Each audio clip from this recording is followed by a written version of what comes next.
In the first scene, a package arrives at the Rebecca Raslin house. Cindy, who is the brand's fashion designer, or the head seamstress, as she likes to be called, is excited. She imagines the wonderful designs she will be making with the fabrics for their latest clients, even though her boss, Rebecca, never gives her any credit for her work. Cindy is a genius at designing fabrics, and she is famous for adding an extra romantic touch to her designs that keep their customers coming back for more. Rebecca, her boss, calls out for Cindy in her usual singing voice. Cindy and her coworkers, including Reggie, her best friend, roll their eyes at her well-known theatrics. Rebecca is the lady of the renowned Rebecca Raslin house, a fashion and design brand that caters to both men's and women's wear. She is always fashionably dressed and does nothing but admire her awards all day, which, dare I say, is a result of Cindy's grit and hard work. Cindy does the actual work which brings in the fashion awards, but they have Rebecca's name written all over them. Rebecca informs her staff that they have an additional number of dresses to make for the Bremers, their clients. Cindy doesn't look excited at the prospect of more work for her colleagues, who are already stuffed with enough work as it is. Rebecca ignores her concern. She is only interested in satisfying her high-profile clients and receiving more recognition from the paparazzi at events. She promises to pay them double for the extra time they will spend on the work. Cindy shows her a sketch of one of her designs for Mrs. Bremer, their latest client. Rebecca is impressed by it, but she doesn't show it.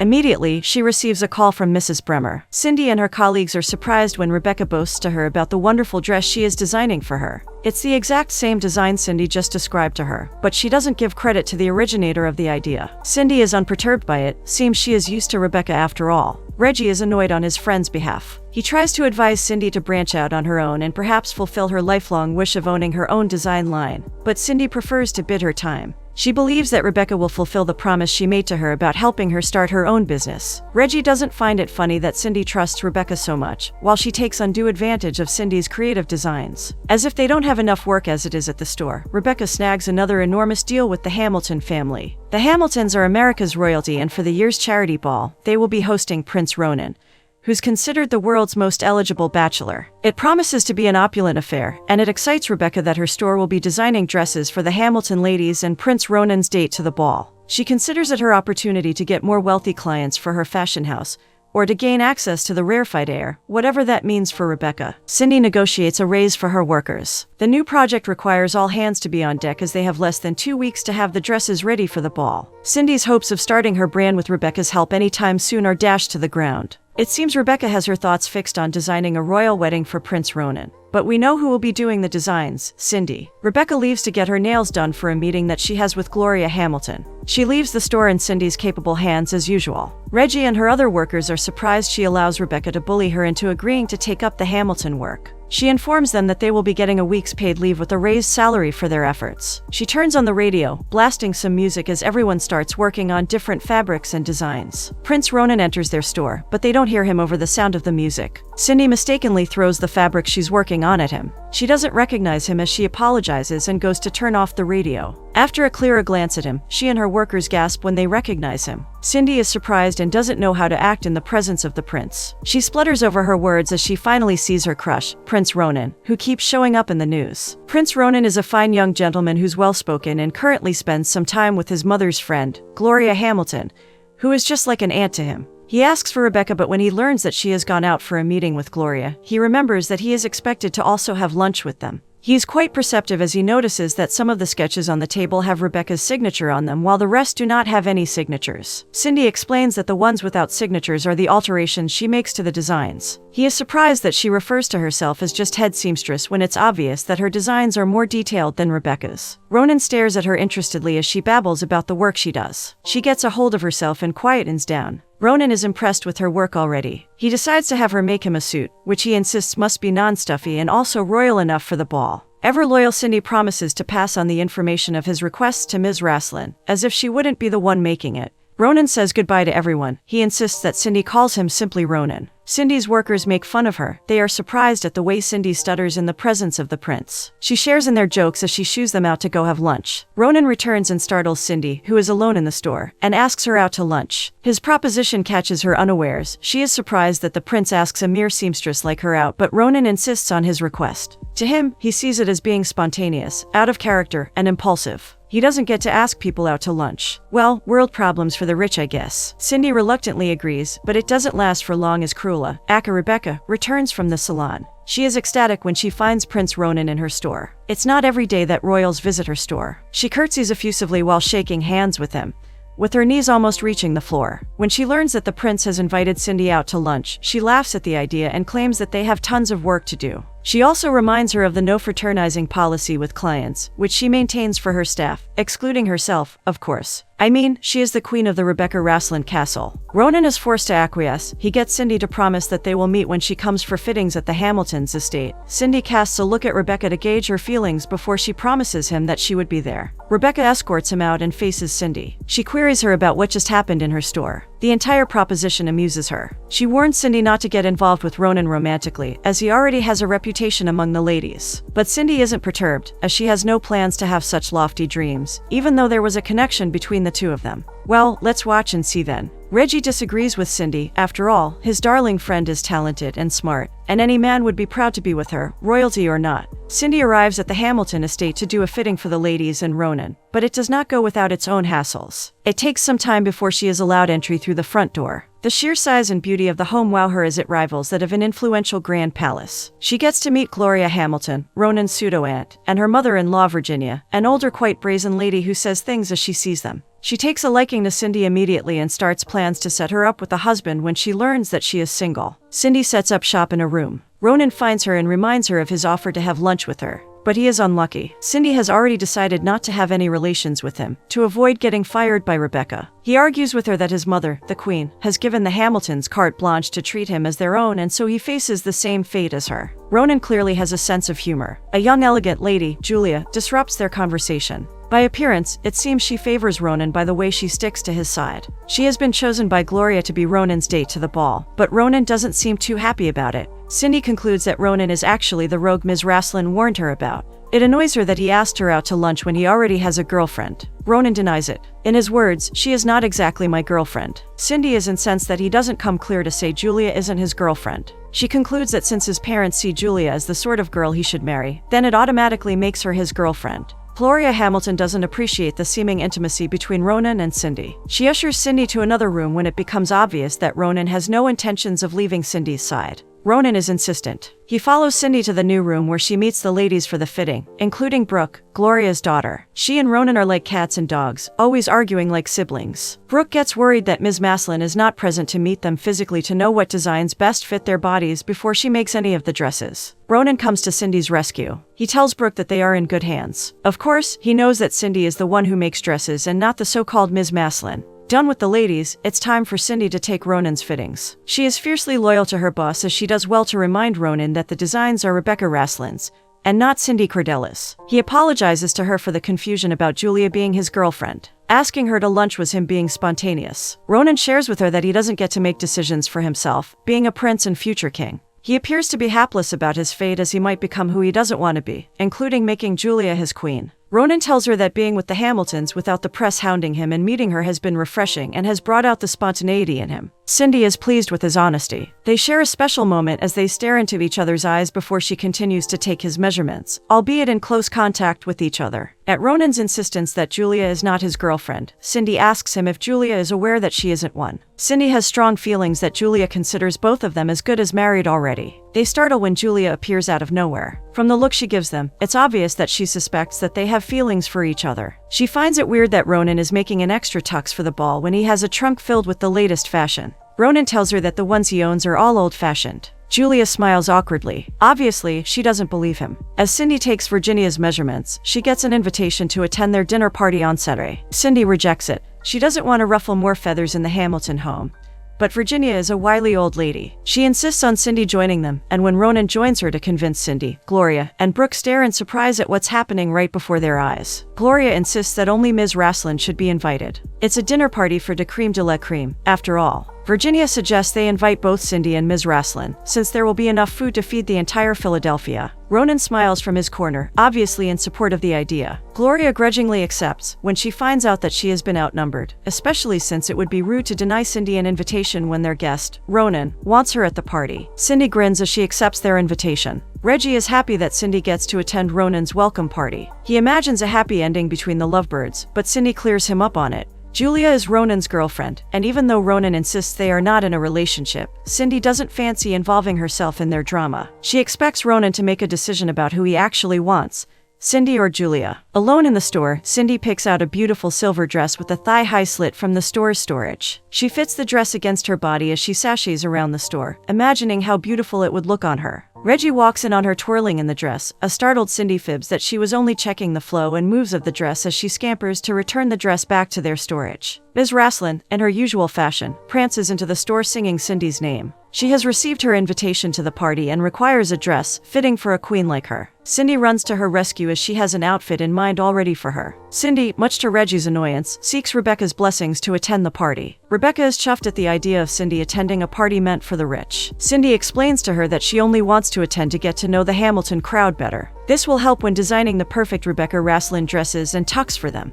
Excited at any opportunity to be recognized as America's sweethearts designer in town, Rebecca permits her. She advises her to do her best to blend in at the party and not to stick out like a sore thumb. The next scene shows Cindy ready to attend the party. The silver dress she dons looks perfect on her as she twirls in front of her mirror admiring herself. Her phone rings and it is Julia from the Hamilton residence. Julia comes up with the idea to trick and embarrass Cindy, who she considers her rival. She tells Cindy to dress super casual for the party as she and the other girls have a plan to add a bit of humor to the party for Ronan's sake. Cindy is confused by the news, but she promises to adhere to her instructions even though it all sounds like a weird idea. She arrives at the Hamilton estate, dressed down in the most casual of all outfits. The sound of a pin could be heard over the silence that descends in the room when she steps in. She looks askance at everyone, including the culprit, Julia, and the other girls who are all dressed in fancy dresses. Cindy looks embarrassed as Gloria queries her about her choice of clothing. Julia and Brooke, with Cheshire smiles on their faces, are excited at their luck in embarrassing Cindy. Julia tells her that she sent her a text informing her to wear something more formal. But it's obvious to Cindy that she has been made the butt of their jokes and also tricked. With no end in sight to their appalling behavior, the girls stop Cindy from leaving.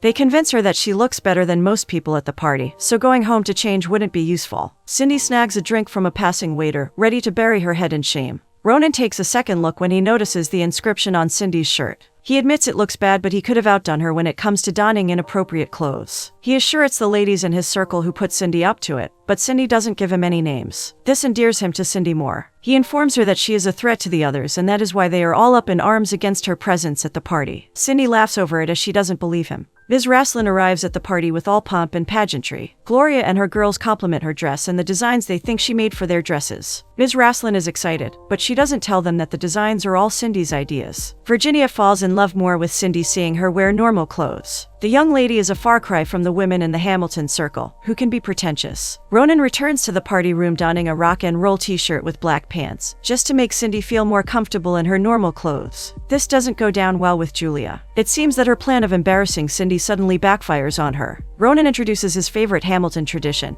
which consists of a game of cards. Cindy is hesitant to join them as she notices Julia's glance at her, but Ronan convinces her to pick a card. The game is played in pairs and partners are expected to take the ball from each other without touching themselves. Surprisingly, Ronan and Cindy get paired together, but a mishap occurs and puts a stop to the fun activity. While they try to pass the ball to each other without touching, Cindy loses a step and stumbles into Brooke, whose wine pours on her, ruining her dress. Ronan tries to calm the situation. Cindy is ashamed of the scene she just caused. She apologizes to everyone and hurries out of the hall, leaving a sputtering Brooke, who's angry at her ruined dress. Ronan finds Cindy sitting dejectedly and alone in the garden. He tries to cheer her up to forget the incident and return to the party, but Cindy seems to have had enough partying for the day. Talks about their feelings almost end in them sharing a private moment in the garden, but they are stopped by the water sprinkler that goes off and drenches them. They enjoy the shower, twirling around like kids before they return to the house. He helps her to a lit room to get warmth while her clothes are drying. Cindy is anxious to return home, but it's impossible as guests are still milling about the house. Her job seems to be hanging in the balance, especially with the embarrassment she has caused the Hamiltons. But Ronan assures her that Ms. Raslin would be a fool to fire her since she is the brain behind the brand. Cindy comes to Rebecca's rescue as she doesn't consider her to be a bad person.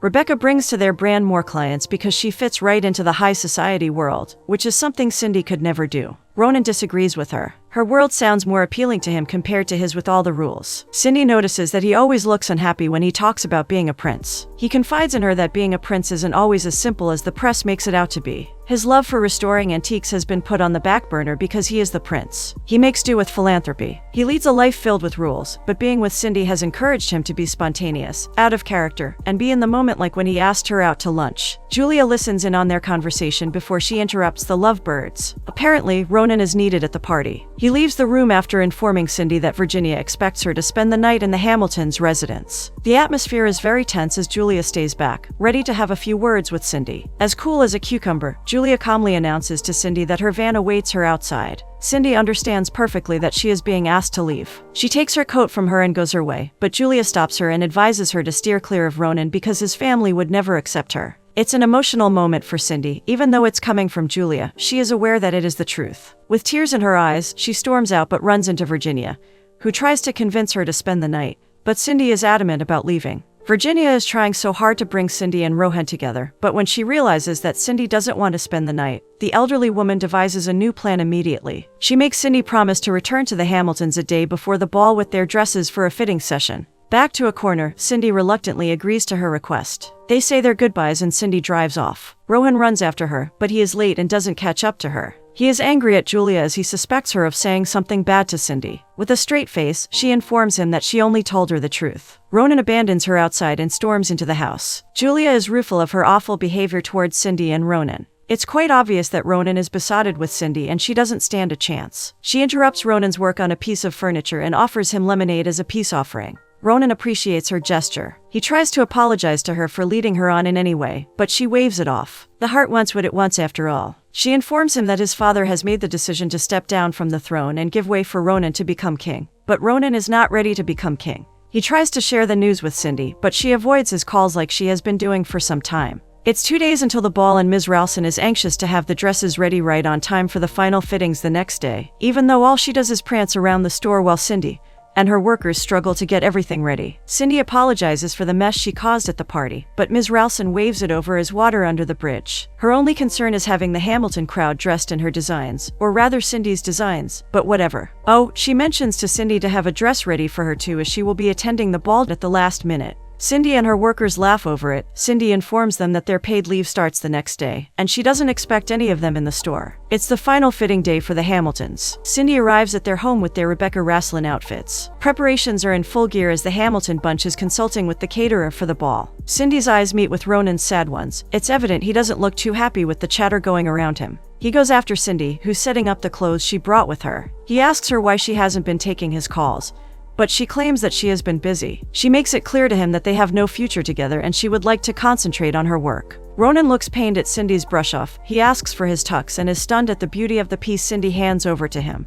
He thanks Cindy for it and leaves her to continue with her work. The unexpected happens when a wheel goes off from the clothes rail on which the dresses are hanging. The rail collapses and draws along with it a chocolate fondue fountain that has been set up for guests. The chocolate fondue pours on the dresses, ruining them all. Cindy turns around and when she notices the mishap, she lets out a blood-curdling scream that draws the Hamilton family members to her. Gloria and Brooke panic at the thought of not having dresses to wear the next day, while Cindy scrambles to pack the damaged dresses into a garment bag. In a rush, she promises them that she would fix things up and get them ready on time for the ball the next day. She only asks them not to tell Ms. Raslin as she dashes out. Julia chases after her. She tries to calm Cindy down and assure her that it is not the end of the world. She informs Cindy that she only had interests in what having Ronan would mean and not in Ronan himself. Since she doesn't make him happy, she has decided to set her eyes on someone else. Julia wishes Cindy good luck as Cindy sets out to find a solution to the mishap. Cindy is fortunate that Rebecca is out of town. She lies to her that everything is going perfectly when she calls to check in on the store. Cindy claims to have lost service as she hangs up on Rebecca. Confused about where to start from, she is surprised when Rohan appears in the store, ready to lend her a helping hand as her workers are already away on their leave.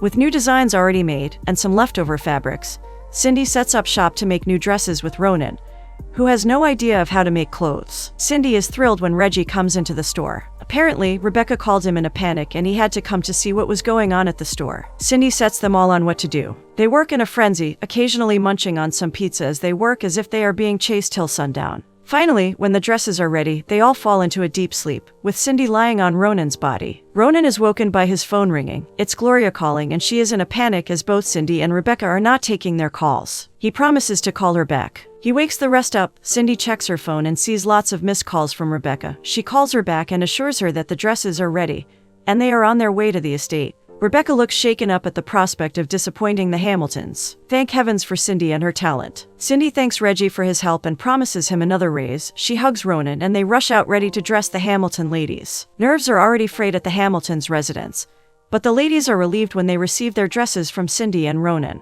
They go in to change, and Ronan asks Cindy to stay and see everyone in their outfits before she leaves. Cindy agrees and takes a seat on a chair. In no distant time, she falls into La La Land, and the stress of the last stressful 24 hours finally catches up with her. Ronan wakes her up when the ladies come downstairs looking excited and beautiful in their new dresses. It's a sight to behold as the men applaud them for their dresses. Cindy stands by and watches them take pictures together. Rebecca swirls in like the whirlwind that she is. The ladies compliment her for their dresses. She preens like a peacock, gobbling all their praises while Ronan seethes at her deceit. Unable to hold it in, he exposes Rebecca. He informs the ladies that Cindy is the brain behind the dresses they are wearing as he watches her make them all night. This is news to them, so Gloria asks Rebecca if it's true. Caught and with no excuses to give, Rebecca admits that Cindy is indeed responsible for all designs from her brand for the last 5 years. Cindy is excited to be getting her recognition after so long. She mumbles a thank you to Ronan as Gloria leads him out for a discussion. With just the two of them in the hall, Rebecca asks Cindy to become her partner because she isn't ready to lose her. With the success of the ball tonight, she sounds optimistic that they will be having lots of clients at their doorstep soon. It's a dream come true for Cindy. The two women share a hug while jumping excitedly, as they look forward to the awesome future they will share working together. Rebecca leaves her to attend the ball while Cindy walks out with a pep in her steps. In another scene, Gloria puts Ronan in an unhappy mood. She warns him not to get involved with Cindy, as she does not fit the standard for royalty. This disturbs Ronan and he doesn't even take part in the dancing when the ball starts. Julia gets concerned at Ronan's wallflower status. She encourages him to go after what he wants, or rather who acts Cindy, irrespective of what people think. As for her, she has her sights set on another Hamilton, Bill, who she is ready to work with to become president while she becomes the first lady. Go girl, what's not to love about girls who know what they want? Ronan watches as Julia approaches her man. Inspired, he decides to go after his woman. Virginia stops him on his way. He tells her that he is being impulsive. She clearly understands that he is finally going after Cindy. She promises to cover up for him and sends him on his way. Cindy is back at home sketching new designs. She hears her name from the window and finds out that it's Ronan. He tells her that he cannot be at the ball without her. She is excited, because it seems Ronan has finally made his choice, and it's her. She turns up in a special blue dress and a silver necklace to match Ronan's tux. The couple astounds everyone when they arrive at the ball, including Gloria and Brooke. Ronan and Cindy take center stage on the dance floor as they dance while everyone cheers for them with smiles spread on their faces. Cindy dares Ronan to be spontaneous with all eyes on them. He kisses her with so much love and affection. He dares her to be spontaneous too. She breaks out into a hip-hop dance on the floor and in a gown. How's that for spontaneity? This draws laughter from the guests who are watching them. Cindy runs into Ronan's arms and they share another kiss. In no time, the other couples join them on the dance floor.